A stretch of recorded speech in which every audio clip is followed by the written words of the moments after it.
दोस्तों मैं night drive कर रहा हूँ जिम कॉर्बेट नेशनल पार्क के जंगल में मोहान से सुंदर खाल की तरफ। अभी शाम ज़्यादा हुई नहीं है, मेरे ख्याल से 7:30 या 7:45 हुआ होगा। लेकिन यही वो टाइम होता है जब टाइगर निकलता है शिकार करने के लिए। 11 साढ़े 11 बजे तो वो आराम करने चला जाता है। लेफ्ट हैंड साइड में वो जगह है जिसको कि लोग बोलते हैं सुसाइड पॉइंट। इसलिए बोलते हैं कि यहाँ से एकदम सीधे खाई सी होती है। अगर आप ये देख रहे हो कुछ लाइट्स, वो चुकम गांव की लाइट्स दिख रही है। तो टाइगर दिखना है तो दिख जाएगा, लेकिन मैंने हमेशा बोला आपको कि टाइगर देखना जंगल या वाइल्ड लाइफ को एंजॉय करना नहीं है, एक छोटा सा पार्ट है। और अगर आप देखोगे तो पहले कई लोग बोलते थे कि जी आपके वीडियो में टाइगर नहीं दिखता, हालांकि रणथंभौर में दिखा हुआ था। लेकिन अभी तो रिसेंटली बहुत टाइगर दिख गए, इतने बढ़िया बढ़िया शॉट मिले। फाटो में अगर आप देखोगे तो वो झाड़ी से मैंने पहले ट्रेस कर ली थी, उसके बाद निकल के आई, पानी में चली गई। इवन उस टाइगर त्रिशूला या त्रिशूली जो भी नाम था, उसको हमें छोड़ के जाना पड़ा। बांधवगढ़ में इतना बढ़िया शॉट टाइगर ने दिया कि सामने बैठा था। लेकिन क्या उन वीडियो में बहुत ज़्यादा व्यू आए? वो जो त्रिशूला टाइगर वाले में कितने होंगे, 20-30 हज़ार ऐसे ही कुछ होंगे जहाँ तक है। अगर वो बांधवगढ़ का भी देखोगे 30,000 होंगे। इतने व्यू तो हमारे जंगली रिजॉर्ट में इवनिंग वॉक में आ जाते हैं। इसका मतलब ज़्यादातर सब्सक्राइबर्स को भी टाइगर नहीं देखना है। वो जो नकली आईडी वाले कुछ होते हैं ना, ज्ञानचंद रायचंद, वो ही ये कमेंट करते रहते हैं टाइगर दिखाओ टाइगर दिखाओ। टाइगर देखना है तो डिस्कवरी चैनल, एनिमल प्लानेट खोल के कोई भी देख लेगा। थोड़ा सा फॉग जम रहा है शायद, लेकिन गाड़ी की लाइट है, जैसी चली जाएगी आपको दिखने लगेगा। तो जो शाम के टाइम पे मैंने वीडियो बनाया जिसमें आप देख रहे हो हरियाली, अभी तो रात को आपको नहीं समझ में आएगी हरियाली, और जो बादल थे उनके बीच में जो जंगल की आवाज़ आ रही है, वो सब आप वीडियो देख के एंजॉय कर सकते हो। वही है असली वाइल्ड लाइफ। हाँ, केवल मैंने बताया कि वीडियो से आप पूरा एंजॉय कर सकते हो। एक चीज़ आप एंजॉय नहीं कर सकते, वो है जंगल की खुशबू। वो तो उसके लिए जंगल जाना पड़ेगा। ये एम्बुलेंस जा रही, शायद या ट्रक होगा, एम्बुलेंस ही है। इस टाइम पे दोस्तों पहाड़ पे मैंने बताया कि देखिए, अगर आपको हिल्स की ब्यूटी, जंगल की ब्यूटी देखनी है तो मानसून सबसे अच्छा टाइम है। लेकिन इसका ये मतलब नहीं कि अगर आपको पहाड़ों पे गाड़ी चलाने का अच्छे से एक्सपीरियंस नहीं है तो आप पहाड़ पे निकल पड़े।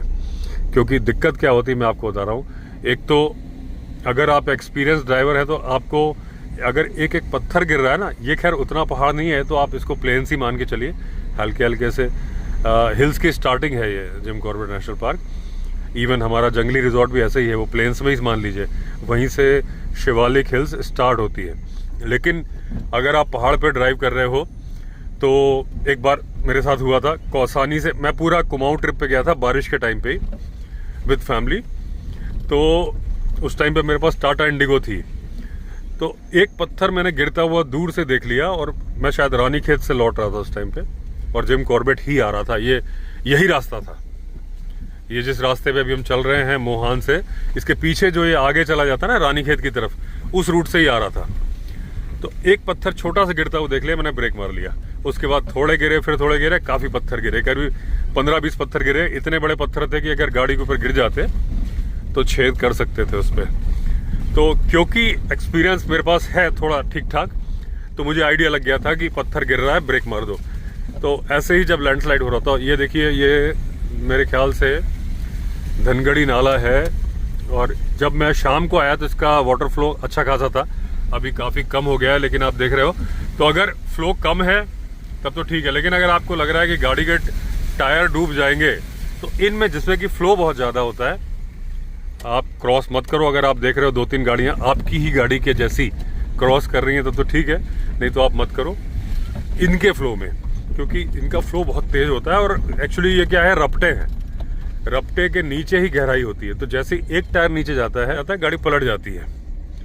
यहीं पे अगर वो जंगली रिजॉर्ट वाला रास्ता है तो वो बात एप्लीकेबल नहीं होती, वहाँ रपटे नहीं है, वहाँ पे गाड़ी नीचे जाने का कोई चांस नहीं, क्योंकि नदी ही नदी है वो।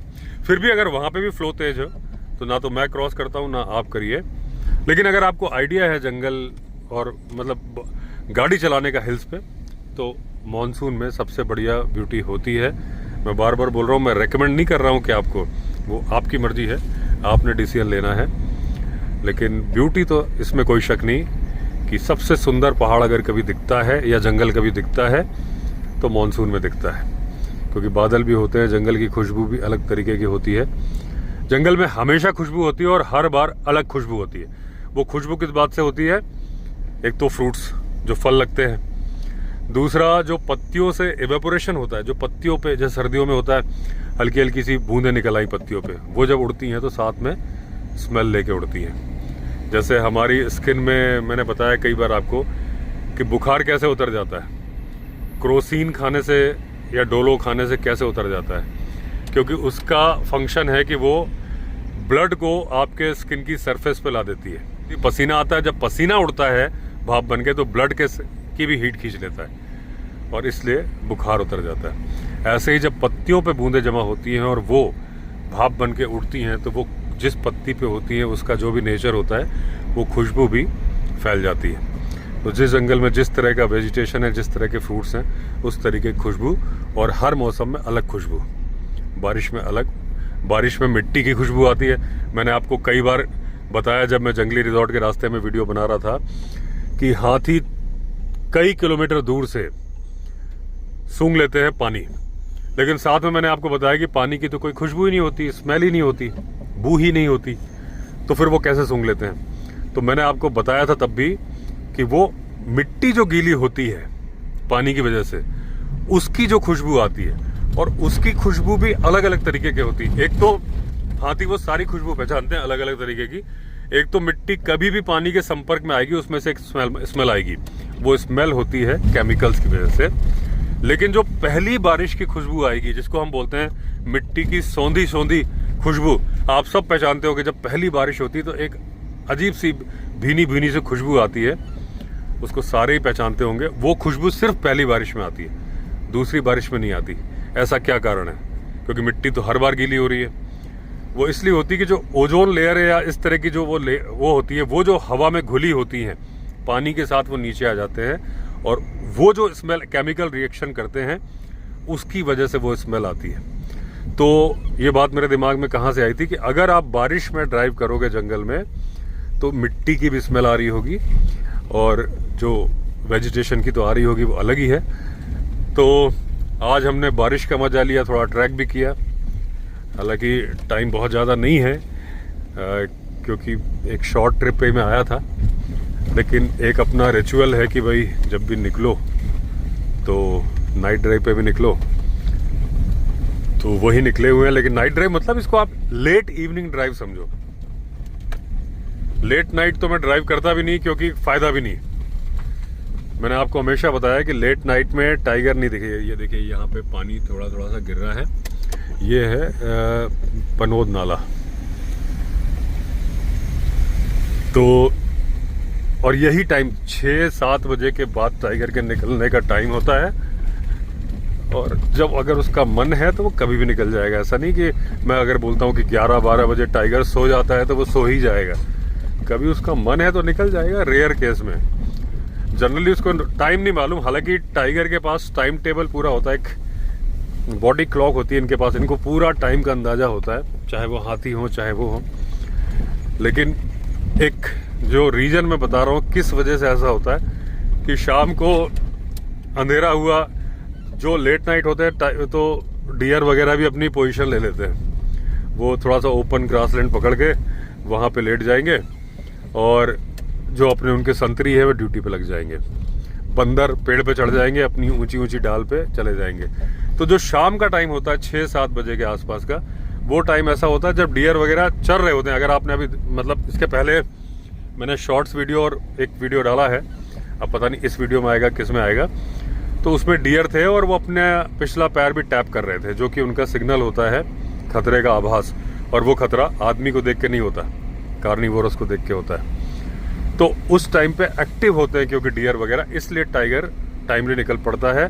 क्योंकि रात के अंधेरे में आपको मालूम है कि टाइगर को इंसान से करीब 6 गुना ज़्यादा दिखता है, डियर वगैरह को भी इंसान से ज़्यादा दिखता है, लेकिन टाइगर के बराबर नहीं दिखता। क्योंकि जिसकी आंखें जितनी ज़्यादा चमकती हैं समझ लीजिए उसको उतना ज़्यादा दिखता है। उसका रीजन है टेपेटम ल्यूसिडम, जो उनकी आंखों में होता है, और वो कोन्स बनाता है। तो जिसके पास जितने ज़्यादा कोन्स हैं उतनी ज़्यादा उसकी आंखें चमक रही हैं, तो उतना ही ज़्यादा उसको दिख रहा है। तो डियर से बेहतर दिखता है उसको।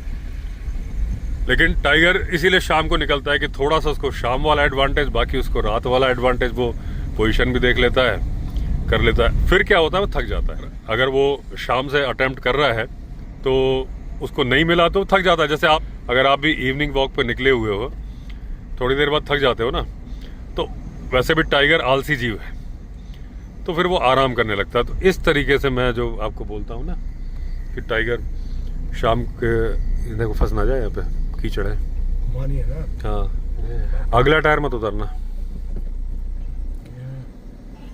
हमने दोस्तों गाजर घास दिख रही है, ये बड़ी ही खतरनाक होती है, बीमारियों की जड़ है, जहरीली भी है, जानवर खा के बीमार पड़ते हैं।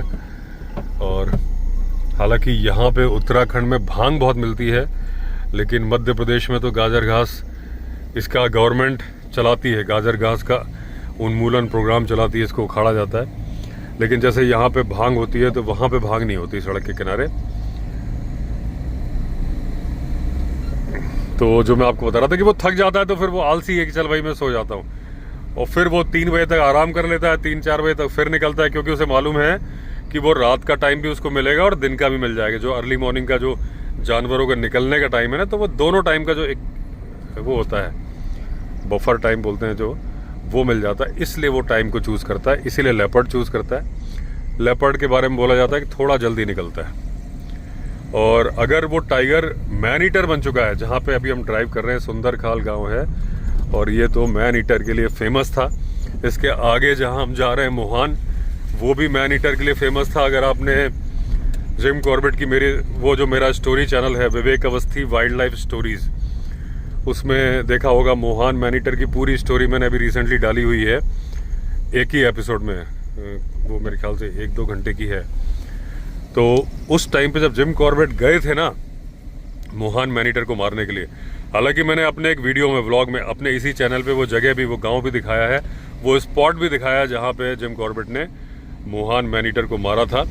लेकिन जब वो गए थे तो यहीं से गए थे, इसी रूट को फॉलो करके गए थे, और फिर वो पहाड़ पे चढ़ गए थे आगे से, और पहाड़ पे चढ़ के वो क्या नाम है, काठ की नाव गांव है, जिसको कि, क्योंकि जिम कॉर्बेट ने जितनी भी किताबें लिखी दोस्तों, तो यहाँ नहीं लिखी। अब मान लीजिए कोई टाइगर उन्होंने 1907 में मारा, शायद चंपावत टाइग्रेस, 1910 में मेरे ख्याल से उन्होंने पनार मैन ईटर मारा, मुक्तेश्वर टाइगर मारा, लेकिन बुक उन्होंने लिखी 1945 के आसपास, 30-35 साल बाद पब्लिश की केन्या जाके। एक बात मैं दोस्तों यहाँ बता दूँ, उसके बाद मैं मोहान मैन ईटर पे आता हूँ, क्योंकि मुझे एक बात मालूम तो चली थी किसी के थ्रू, नाम मैं नहीं बताना चाहूँगा, कि उनके पास काफ़ी अच्छा कलेक्शन है, कि जिम कॉर्बेट जब इंडिया छोड़ के चले गए थे, ये मैंने एक वीडियो बनाया था जिसमें कि जिम कॉर्बेट इंडिया छोड़ के क्यों गए थे, तब तक मुझे ये रीज़न नहीं मालूम था, लेकिन कोई थे जो कि जिम कॉर्बेट को बहुत अच्छे से जानते थे, और उनके पास काफ़ी कुछ था, बुक्स वगैरह का रिकॉर्ड। तो जब जिम कॉर्बेट केन्या चले गए, उस टाइम पे जो दूसरे हालात थे उसके बारे में मैं जिक्र कर चुका हूँ, मेरे चैनल पे है, कुछ कंट्रोवर्सीज हुई थी। शायद आपने वीडियो देखा कि नहीं देखा, तो मैं एक बार रिपीट कर देता हूँ कि एक तो ये था कि भाई वो जंगल की कुछ पॉलिसी से दुखी थे, दूसरा ज़्यादा वो दुखी थे जो यहाँ पे इंडिया में दंगे फसाद हो रहे थे, उनको लग रहा था कि अब यहाँ दिक्कत होगी। थोड़ा सा वो पोजीशन के लेके भी दुखी थे कि उस टाइम पे ब्रिटिशर्स का रूल था, कुछ उनके बारे में अफवाहें उड़ती थी कि उनकी ब्लू आइज़ थी, तो कुछ लोगों ने यहाँ कहना शुरू कर दिया था कि गांव में कुछ बच्चे ब्लू आइज़ वाले हुए थे, तो उनको लगता था कि अभी तो ब्रिटिशर्स का रूल है, बाद में पता नहीं लोग क्या बोलेंगे क्या नहीं। ये भी एक रीज़न था। जो ये सब मैं जो बोल रहा हूँ पढ़े हुए आधार बोल रहा हूँ, तुक्का नहीं मार रहा हूँ किसी बात का। एक रीज़न जो मैंने सुनाया है, कहीं पढ़ा नहीं है मैंने, तो मैं बता रहा हूँ, सच है गलत है मुझे नहीं मालूम, वो ये कि जिम कॉर्बेट जब यहाँ से चले गए केन्या, उसके बाद उनको केन्या अच्छा नहीं लग रहा था, पसंद नहीं आ रहा था। ये देखिए मोहान 5 किलोमीटर का बोर्ड लगा है, साइन माइलस्टोन है। तो जब उन्होंने देख लिया कि इंडिया सब बढ़िया हो गया, 2-3 साल में सब ठीक हो गया, तो वो इंडिया वापस आना चाहते थे। उन्होंने किसी से यहाँ पे कांटेक्ट भी किया था, और जिनसे उन्होंने कांटेक्ट किया था उन्होंने उनको जवाब दिया था कि लोग नहीं चाहते कि यहाँ पे कि आप आए, गांव के लोग या नियर बाई इस इलाके के लोग नहीं चाहते, तो उन्होंने अपना प्रोग्राम कैंसिल कर दिया था। ऐसा सुनी सुनाई बात के आधार पर मैं बोल रहा हूँ, लेकिन जिन्होंने मुझे बताया था काफ़ी ऑथेंटिक है। बाकी मैं नाम डिस्क्लोज कर नहीं सकता, तो इस बात को आप उतना ऑथेंटिक मत मानिएगा, क्योंकि सिर्फ मुझे उस रूट पे जिम कॉर्बेट का जिक्र आया तो मैंने बोल दिया। तो जिम कॉर्बेट जब मोहान मैनीटर को मारने जा रहे थे तो यहीं पे रात गुजारी थी उन्होंने पीछे। फिर अगले दिन यहाँ से चले थे, और जो वो क्या नाम है, वो जो फॉरेस्ट गार्ड था और एक मछुआरा था जो कोसी नदी में जो गया था और मछली पकड़ने, एक बार उनका टाइगर से सामना हो गया, वो भागे और भालू के ऊपर ही चढ़ गए, सोते हुए भालू पे। उधर भालू घबरा गया कि मैं किधर भागूं, ये सारे इधर उधर भागने लगे, भालू भी घबरा के एक तरफ भाग गया। उसके बाद वो मछुआरा लापता हो गया, बाद में आया और बोलता है कि भैया मैं यहाँ से जा रहा हूँ क्योंकि अब इस इलाके में मछलियाँ अच्छी नहीं बची हैं। तो वो घटना यहीं राइट हैंड साइड की है, हमारे राइट हैंड साइड पे कोसी नदी चल रही है, यहीं पे वो घटना हुई थी। उसके बाद यहीं पे उन्होंने मुलाकात की थी गांव वालों से और फिर वो ऊपर गए थे। यहीं पे गांव वालों ने उनको बताया था कि भाई ऊपर कुछ डिस्टर्बेंसेस हुए थे काठ की नाव गांव के पास में, तो पुलिस से नाराज थी पब्लिक। तो उन्होंने बोला कि आप अपनी पोजीशन क्लियर रखना, क्योंकि आप भी जो कपड़े पहनते हो खाकी टाइप के वाइल्ड लाइफ के कपड़े पहनते हो, तो ऐसा ना हो कि वो आपको पुलिस वाला समझे। तो जिम कॉर्बेट जब पहुंचे थे तो उसके बाद सामान वगैरह जब रखा गया, अच्छा जिम कॉर्बेट जिस कमरे में रहे वो कमरा भी लकड़ी का कमरा मैंने अपने वीडियो में दिखाया है। एक बड़ा सा हॉल बचा है आजकल, उस टाइम पे उसमें पार्टीशन होता था। तो एक तरफ स्टोर था जिसमें लकड़ी वगैरह रखी जाती थी, बीच में जिम कॉर्बेट रहे और बगल में एक जो किचन था वो भी मैंने अपने वीडियो में दिखाया था। बड़ी अच्छी लोकेशन है, बहुत अच्छा व्यू आता है वहाँ से। और फिर जिम कॉर्बेट जब घूमने निकल गए थे तो एक लेडी मिली जो कि सुनसान इलाके में पानी भर रही थी, जबकि 1-2 दिन पहले ही एक लेडी को मैन ईटर ने मारा था। तो जब उन्होंने पूछा कि भाई तुमको डर नहीं लगता, तुम यहाँ पे हो, और सारी बातें हुई, तो उसने भी बहुत सारे सवाल दाग दिए थे कि आप कौन हो, यहाँ क्यों आए हो, किस लिए आए हो। और जब तक वो सवाल दागती गई और जिम कॉर्बेट जवाब देते गए तब तक उसका मटका भरता रहा झरने से, उसने उसको उठाया नहीं। और जब उनको सेटिस्फाई हो गई इनके जवाबों से तब उसने वो मटका उठाया और फिर वो आगे आगे चली, जिम कॉर्बेट पीछे चले। और जिम कॉर्बेट भी उससे इतनी सारी बातें इसलिए कर रहे थे कि वो चाहते थे कि ये सारी बातें मुझसे कर ले और ये जाके गांव में फैलाएगी बातें, तो सबको मालूम चल जाएगा कि शिकारी आए हैं और वो मुझे कोऑपरेट करेंगे। वही हुआ था, गांव वाले आ गए थे उस कमरे में जिसमें वहाँ मैंने भी दाल चावल खाए थे। जो फॉरेस्ट के गार्ड थे ड्यूटी पे, उन्होंने मुझे दाल चावल बना के खिलाए थे। तो उनकी मदद से ही मैं उस जगह तक पहुंच पाया था जहाँ पे जिम कॉर्बेट ने मोहान मैनीटर को मारा था। तो वो लोग आ गए थे, फिर दूध वगैरह भी लाए थे उनके लिए, सब कुछ था, और बाद में तो उन्होंने मार ही दिया था। तो उस इलाके में ही चल रहे हैं दोस्तों। तो जिस तरह से मैं जिम कॉर्बेट का फ़ैन हूँ, आप लोग भी फ़ैन हो, तो अच्छा लगता है। मीन्स बहुत सारे लोग को नहीं मालूम होता, तो इसलिए मैं बता रहा हूँ कि जिस जगह पे आज हम गाड़ी से चल रहे हैं, एक टाइम पे जिम कॉर्बेट पैदल चल के गए थे। और ये थोड़ा सा रफ रोड है इसलिए आवाज़ ऐसी आ रही, गाड़ी में झटके लग रहे हैं। तो इस रूट से गए थे और उन्होंने शिकार भी किया था मोहान मैनीटर टाइगर का। तो हाँ, ये बात से मैं एकदम से देखिए दिमाग से स्लिप कर गई, मैं जब दूसरी बात चला गया कि जिम कॉर्बेट ने जो जानवर मारे उसके 30-35 साल बाद उन्होंने बुक्स लिखी, तो कई चीज़ों के नाम वो भूल गए। तो जो ये यहाँ पे गांव था उसका नाम था काठ की नाव, और उसको उन्होंने बुक में लिख दिया करकत नौला, क्योंकि नहीं याद आता ना इतने साल बाद, 30-35 साल बाद आपको सारी चीज़ें रिकलेक्ट नहीं हो सकती प्रॉपरली। कोई नोट करके तो उन्होंने रखा नहीं हुआ था, वो याद कर करके ही लिख रहे होंगे। तो गांव का नाम उन्होंने गलत लिख दिया था, करकत नौला। वो है काठ की नाव, वो आप जा सकते हो अगर आप कभी मोहान आओ। मोहान से आप लेफ्ट मुड़ जाओ, मोहान से अगर आप रामनगर की तरफ से आए हो तो जो मोहान पुलिस चौकी है वहाँ से एक रास्ता तो लेफ्ट हैंड साइड को जाता है, एक जाता है स्ट्रेट जाता है वो रानीखेत रूट, जिससे मैं आया था, मैं बता रहा था अभी आया था कुमेरिया फिर रानीखेत। एक जाता है लेफ्ट मरचुला, तो जब मरचुला वाले रास्ते पे आप बढ़ोगे तो थोड़ा आगे जा, थोड़ा मतलब किलोमीटर तो नहीं बता पाऊंगा, एक राइट हैंड साइड का रास्ता जाता है, वहाँ लेफ्ट में एक यात्री शेड भी बना हुआ है, वहाँ से आप राइट मुड़ जाओगे तो सीधा काठ की नाव गांव रोड पे ही आ जाएगा। तो अगर आपको काठ की नाव गांव देखना है तब तो आपको कोई ट्रैक करने की ज़रूरत नहीं है, आप ऐसे ही गाड़ी से जा सकते हो, घूम के वापस आ सकते हो, गांव है, दुकानें भी हैं, सब सेफ है। अगर वो जगह देखनी है तब आप कई लोग होगे तब जा सकते हो, अकेले नहीं। मैं गया था अकेले, लेकिन आप ऐसा मत करना, मैं भरी दोपहरी गया था मई के महीने में। और अच्छा खास बात यह कि जिम कॉर्बेट ने भी जब मोहान मैनीटर को मारा था तो मई का ही महीना था, उनको भी अच्छी खासी गर्मी लग रही थी, वो भी बहुत परेशान थे, मैं भी परेशान था। लेकिन जिम कॉर्बेट और मेरे टाइम में टेम्परेचर कम से कम 5 डिग्री बढ़ गया होगा, क्योंकि अब एसी वगैरह इतने चलते हैं ना, तो उसकी वजह से टेम्परेचर बढ़ गया होगा। लेकिन मुझे भी लू लग गई थी उस दिन, वीडियो में मैं टाइटल ही शायद यही है। तो आप अकेले मत जाना, क्योंकि वो थोड़ा सा एरिया भी सुनसान है और टाइगर की मूवमेंट है वहाँ पे। तो काठ की नाव गांव से ही ऊपर चढ़ना होता है, वहाँ पे फॉरेस्ट वालों की एक ऊपर चौकी है और वहाँ पे एक रेडियो टावर लगा हुआ है, वहाँ पे एक स्टाफ की ड्यूटी होती है। वहीं पे एग्जैक्टली सेम जगह पे वो लकड़ी का कमरा बना है जहाँ पे जिम कॉर्बेट रुके थे और जहाँ से उन्होंने ऑपरेट किया था और मारा था। लेकिन वो जगह जहाँ पे उस टाइगर को मारा था, एक पत्थर भी है वहाँ पे, वो सब वहाँ से थोड़ा दूर है, थोड़ा क्या आधा 1 किलोमीटर दूर है, घने जंगल में है। वहाँ तो बिना गाइड के आप जाना मत। मैं भी गया था तो वो फॉरेस्ट के जो थे उनको मैंने रिक्वेस्ट की थी, मेरे साथ गए थे, तभी हम गए थे, वरना तो मैं नहीं जाता उस टाइम पे।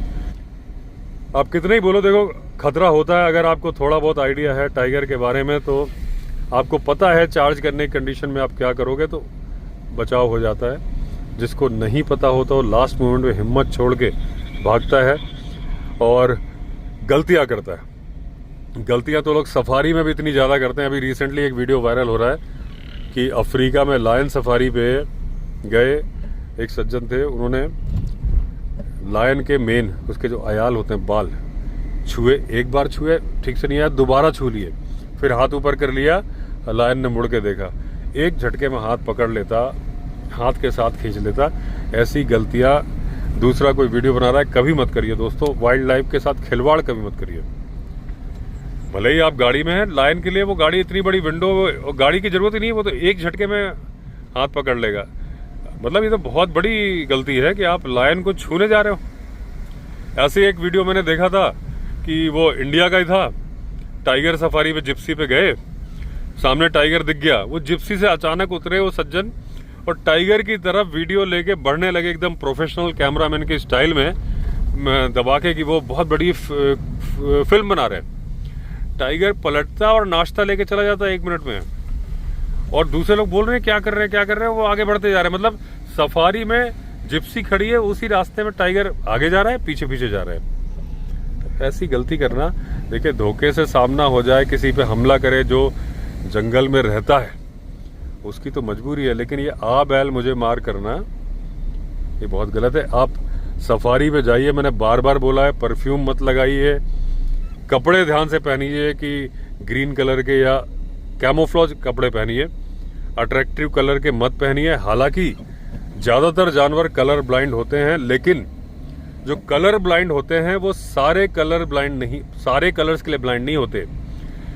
अगर मैं लाल गाड़ी लेके घूमता हूं, मैंने बताया कि ज़्यादातर जानवरों को लाल कलर लाल दिखता नहीं है, हाथी वगैरह को भी नहीं दिखता, उनको वो कैमोफ्लेज ही दिखता है, लेकिन वाइट कलर उनको दिखता है। तो अगर आपने वाइट कपड़े पहन के सफारी करने जा रहे हैं तो आप निगाहों में आ जाएंगे। ब्लू कलर हाथी को बहुत साफ साफ नजर आता है, ये आंखें चमक रही दोस्तों, सड़क के ऊपर ही, ये नहीं रिफ्लेक्टर है शायद। और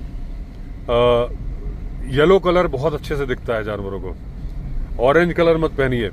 तो ये बातें मैं बार बार बताता हूँ क्योंकि सारे वीडियो सबने देखे नहीं होंगे, तो सिर्फ ये हमारी नाइट ड्राइव ना रह जाए, एक मैसेज भी जाए इससे।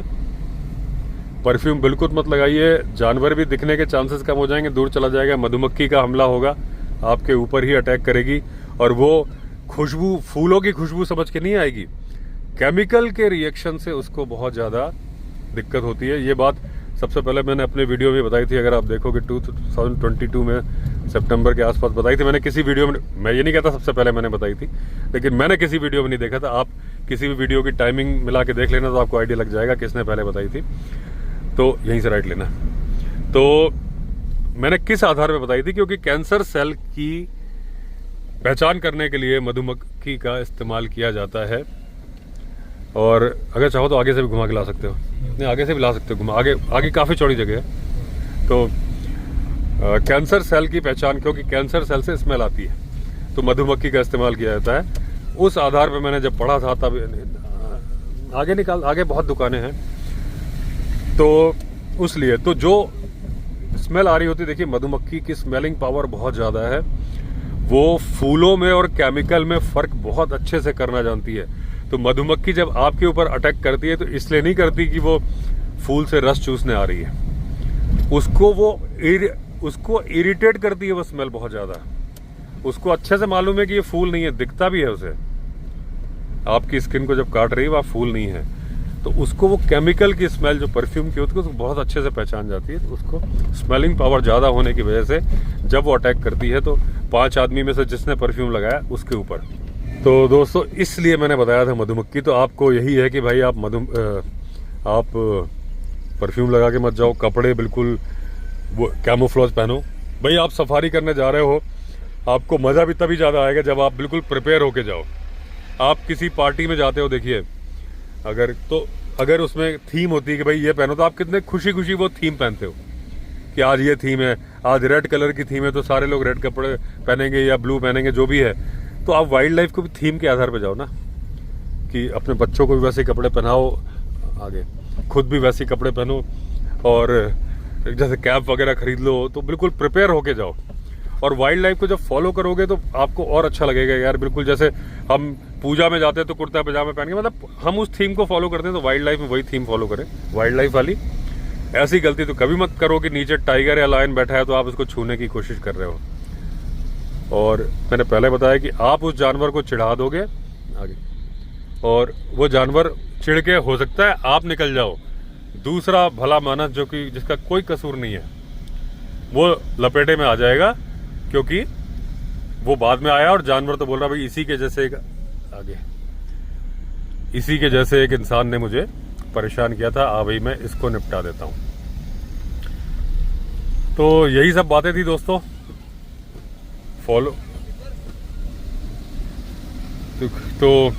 फॉलो करिए दोस्तों वाइल्ड लाइफ को, रूल्स को। तो अब वापस आ गए हैं, चलिए पहुंचते हैं शाहविला। तो अगर आपने चैनल सब्सक्राइब नहीं किया है तो चैनल सब्सक्राइब कर लीजिए। फिर मिलते हैं अगले वीडियो में, तब तक के लिए all the best. Vande Mataram.